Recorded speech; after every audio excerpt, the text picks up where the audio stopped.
कि अगर वो हिंदू हैं और वो अपने रिलीजन को या उसके नुक्ता नजर से चाहे वो जुल्म कर रहे हैं या नहीं, लेकिन वो अपने भारत को, अपने हिंदुत्व को अपनी प्रायोरिटी पर रखकर चल रहे हैं, उनको कोई नहीं रोकता।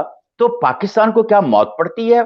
पाकिस्तानी सियासतदान अगर अब देखें, हम हिंदुत्व हिंदुत्व का बहुत शोर मचा रहे हैं। पाकिस्तान के साथ हम लड़ रहे हैं, ईरान हमसे भागा भागा जा रहा है, चीन हमसे नाराज है, हिंदुस्तान के साथ तो हम कहते हैं कि वो तो अजीज दुश्मन है।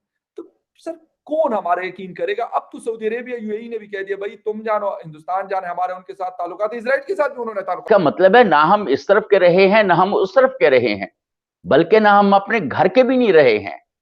बिल्कुल। तो ये सूरत हाल फखर बहुत परेशान कुन है। मगर अब तो आपको कोई कुछ देने के लिए तैयार ही नहीं है। तो आप पूछें कि भाई क्या अल्लाह करता कि इस मुल्क में सैलाब ना आते तो आपकी क्या इकोनॉमिक प्लानिंग थी? जीरो। आप क्या बहाना करते? हमें भूख लगती है, हमें खाना नहीं मिलता, हम भूखे भिखारी हो गए हुए हैं। इंडिया का डेकेड नहीं, इंडिया की सेंचुरी है आने वाले टाइम में। अगर हमारा यूथ हमसे अलाइन हो जाए और जाग जाए, we have centuries of India. और हमारा यूथ आ रहा जाग, भारतीय है, मेरा जूता है जापानी, ये पतलून इंग्लिस्तानी, सर पे लाल टोपी रूसी, पर फिर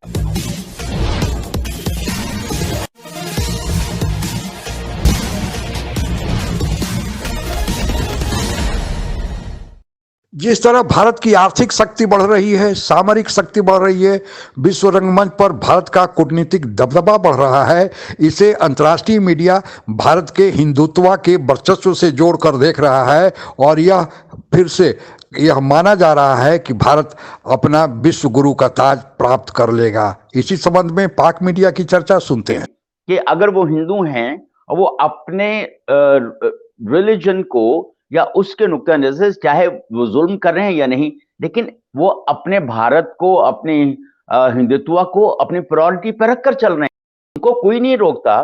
तो पाकिस्तान को क्या मौत पड़ती है? पाकिस्तानी सियासतदान अगर अब देखें, हम हिंदुत्व हिंदुत्व का बहुत शोर मचा रहे हैं। अब आपने अभी भारत की बात की। इंडिया ने अमेरिका के साथ ताल्लुकात, ये सारा कुछ, लेकिन जब उन्होंने अपना ऑयल का इनके साथ बढ़ाने और इसको, तो अमेरिका ने इसके ऊपर अपनी रिजर्वेशन शो की। उन्होंने कहा देखिए हमारी जरूरत है और हम आपके साथ जरूर हैं, लेकिन जो सस्ता तेल हमें मिल सकता है या सस्ती गंदम मिल सकती है तो हम लेने से इनकार नहीं कर सकते। दूसरी तरफ भारत और चीन के दरमियान सरहदी तनाजात कोई नई बात नहीं है, लेकिन इसके बावजूद उनका ट्रेड वॉल्यूम बढ़ गया है।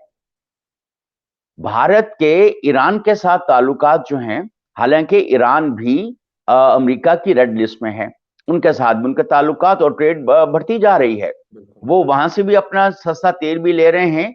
और दूसरी, अब आपको क्या लगता है हम इतने खुश क्यों हो रहे हैं? इमदाद तो नहीं, ये कर्जे हैं ये? देखिए, पहली दफ़ा मैं देख रहा हूँ, खुदा न खास्ता या खुदा अल्लाह करता कि इस मुल्क में सैलाब ना आते तो आपकी क्या इकोनॉमिक प्लानिंग थी? जीरो। आप क्या बहाना करते? हमें भूख लगती है, हमें खाना नहीं मिलता, हम भूखे भिखारी हो गए हुए हैं। आप जैसे एक्सरे लेके भीख मांगते हैं चौराहों के ऊपर, आप वहां जाके हमें हेल्थ फैसिलिटीज नहीं है, हमें पैसे दो। आपकी कोई इकोनॉमिक प्लानिंग ही नहीं है। चलो आप वहां चले गए, अब होगा क्या?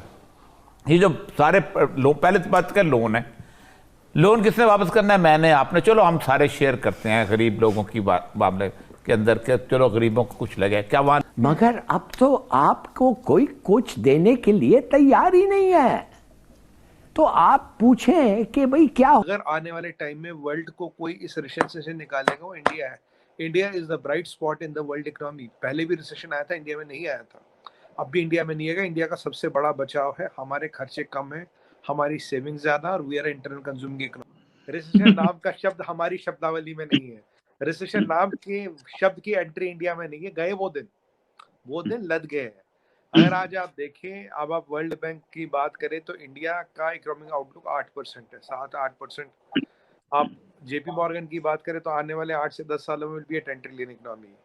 आजकल मोदी जी का स्टेटमेंट देखें, एसएनपी की रेटिंग की बात करें, मूडीज की बात करें, नेक्स्ट 4 से 5 सालों में विल बी 5 ट्रिलियन इकोनॉमी। हमारा इकोनॉमिक आउटलुक अगले साल का 7 से 8% है। हमारे पास दुनिया में सबसे ज़्यादा सोना, हमारे पास 4th हाईएस्ट या 3rd highest foreign exchange reserve आज के डेट में है। हमारे पास सशक्त आर्मी है, we are number 3rd military power in the world. By economy we are number 5 and by GD by PPP we are number 3rd। वही नहीं, we have the largest army by number in the world. और India में 800 million youth है। India में आपको आप इसका आकलन इसी से करिए, इंडिया बन गया है world's highest 3rd biggest telecom ये ऑटोमोबाइल मार्केट। और पता है यहाँ कितने लोगों के पास गाड़ी है? अभी 1000 में से 22 लोगों के पास गाड़ी है। तब हम नंबर 3rd बन गए। 98% मार्केट अनटैप्ड है। हमारे टूरिज्म की बात करूं, टूरिज्म हमारे यहाँ $500 बिलियन का मार्केट है। $500 बिलियन का मार्केट का मतलब है ना हम इस तरफ के रहे हैं ना हम उस तरफ के रहे हैं, बल्कि ना हम अपने घर के भी नहीं रहे हैं। बिल्कुल। तो ये सूरत हाल फखर अब बहुत परेशान कुन है। पाकिस्तान के साथ हम लड़ रहे हैं, ईरान हमसे भागा भागा जा रहा है, चीन हमसे नाराज है, हिंदुस्तान के साथ तो हम कहते हैं कि वो तो असली दुश्मन है। तो सर कौन हमारे यकीन करेगा? अब तो सऊदी अरेबिया यूएई ने भी कह दिया भाई तुम जानो, हिंदुस्तान जाने, हमारे उनके साथ ताल्लुकात, इजराइल के साथ भी उन्होंने ताल्लुकात बना लिए। लेकिन एक हम कहते हैं ना 58 में से हम ही तो है भाई जो हम खड़े होंगे और हम पता नहीं दुनिया को फतह करेंगे या पता नहीं क्या करना चाहते हैं। खुद की बात यह है कि जितने भी हमारे पास पॉलिटिशियंस हैं, 2-1 को छोड़ के सारे इनकॉम्पिटेंट हैं, यू में मौजूद हैं। आईसीयू में हम बतदरीज जो है हमारी हालत खराब हो रही है। अब ऐसी सूरत हाल के अंदर हमें ऐसे डॉक्टर्स चाहिए जो मरीज को बचाने की सरतोड़ कोशिश करें बजाय अपने जाती मुफादात को देखने के। बिल्कुल सर, ये वाली बात आपकी बिल्कुल 110% सही है। लेकिन अफसोस कि ऐसे डॉक्टर्स हमें मिल नहीं रहे। जो भी डॉक्टर्स आते हैं वो कहते हैं यार पहले अपना काम करो, बाद में देखी जाएगी। ये 22-23 करोड़ जो है ये तो पहले भी यही इनके साथ करते रहे हम लोग, 47 से लेके और 2023 आ गया। और ये फर्क है, जब दुनिया में फूड ग्रेन का रिसेशन है, we are the granary of the world, granary of the world, we are the pharmacy of the world. Pharmacy में रोहित भाई हमारा वॉल्यूम में नंबर थर्ड है बाय वॉल्यूम। बाय वैल्यू है नंबर 14। सबसे बड़ा मार्केट हमारा यूनाइटेड स्टेट्स ऑफ अमेरिका है। और ऑटोमोबाइल की बात करो, आपको पता सबसे बड़ा एक्सपोर्ट मार्केट हमारा कौन सा है? सबसे बड़ा एक्सपोर्ट मार्केट हमारा United states of America. 1.3 billion का एक्सपोर्ट है। अमेरिका को 8% ऑफ द मार्केट शेयर। 50 से ज्यादा कंट्रियों में मैं एक्सपोर्ट करता हूँ। नंबर लास्ट में देखूं तो कोलंबिया है, अराउंड 450 मिलियन डॉलर का है। आज हमारी दवाइयाँ हर जगह जाती है। वी आर स्पेस पर पावर, मिलिट्री में, इकोनॉमी में हमारा रुपया 34 कंट्रियों में चल रहा है। अब हमारा वर्चस्व दुनिया मानती, स्पेस पावर तो हम बन ही चुके हैं। टेक्सटाइल में हम ऊपर आ रहे हैं। और आगे अगर आप देखें, लक्ष्मी मित्तल जी जो दुनिया का करीब 20% स्टील प्रोड्यूस करते हैं, अब तो आप बोलें कि भाई सुमित भाई वो तो यूके के नहीं, उनका पासपोर्ट भारतीय है।